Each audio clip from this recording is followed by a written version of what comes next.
You think I kidnapped Jasper? More than think. We have rock-solid evidence you put in your hands on the kid's blanket.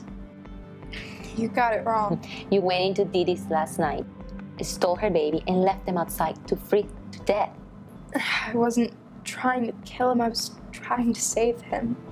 Save him? From the hellhole upstairs. Look, I've known Didi for years. She's level-headed, smart. She'd be a great mom if it weren't for that douchebag. Ken Cummings. And he's not nailing the nanny, he's banging some other chick. I swear when Didi's out of town, he uses her place as his own party pad. And when she's in town, He's manipulating the hell out of her. like a puppet on a string. Look, just because Didi's dating a jerk doesn't mean that she's neglecting the baby. Last night, Jasper was screaming his lungs out for hours.